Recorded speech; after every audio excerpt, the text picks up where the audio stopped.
অনেক বছর আগে আপন দুই ভাই ইন্ডিয়া থেকে লন্ডনে যাওয়ার জন্য এয়ারপোর্টের গার্ডদের চোখে ধোঁকা দিয়ে বিমানবন্দরের ভিতরে ঢুকে যায়।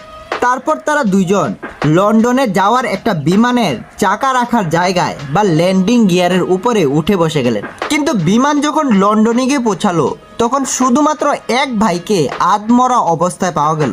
কিন্তু তার আরেকটা ভাইয়ের সাথে কি হয়েছিল বা সে কোথায় গেল, তাদের এমন কি প্রয়োজন ছিল যে তারা এরকম রিস্কের কাজ করতে বাধ্য হলো। বিস্তারিত ঘটনাটা বলছি।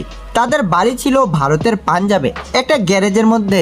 এই দুই ভাই মেকানিকের কাজ করতেন। তখনকার পাঞ্জাব পুলিশ দুইজনকে সন্ত্রাসীদের সাথে জড়িত বলে খুঁজতে থাকেন, কিন্তু তাদের কথা অনুযায়ী তারা এরকম কোনো অপরাধ করেনি বা এর সাথে জড়িতও না। তারপরও পুলিশের ভয়ে তারা কয়েক বছর ধরে পালিয়ে বেড়াচ্ছিল। ছোটবেলা থেকেই তাদের স্বপ্ন ছিল কাজ করতে লন্ডনে যাওয়ার, কিন্তু তাদের কাছে কোনো পাসপোর্ট বা ভিসা কিছুই ছিল না। পুলিশের হাত থেকে বাঁচতে এবং তাদের স্বপ্ন পূরণ করতে তারা অবৈধভাবে লন্ডনে আসার জন্য একটা দালালকে অনেক টাকা দেয়। দালাল তাদের টাকা মেরে দেয়, তারপর পালিয়ে বেড়াতে থাকে। কোনো রাস্তা না পেয়ে তারা দিল্লি এয়ারপোর্টে আসলেন।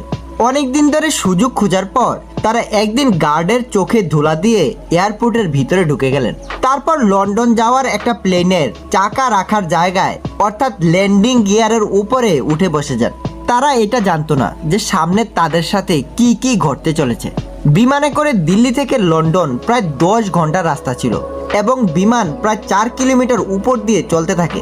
বিমানের শব্দ এত বেশি ছিল যেন তাদের মাথা ফেটে ব্রেন বাইরে বের হয়ে যাবে। একটা সময় পরে ঠান্ডা এত বেশি বেড়ে যায় যেন কোনো মানুষ বরফ হয়ে যাবে। এই সমস্ত অসুবিধা এবং অক্সিজেনের অভাবে ছোট ভাইটা লন্ডনে পৌঁছানোর আগেই মারা যায়।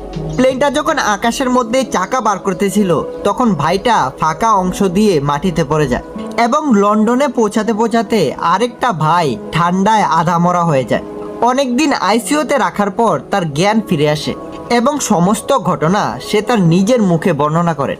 সুস্থ হওয়ার পর সে অবৈধভাবে লন্ডনে যাওয়ার কারণে লন্ডন সরকার তাকে অনেক দিনের জন্য জেলে পাঠিয়ে দেয়।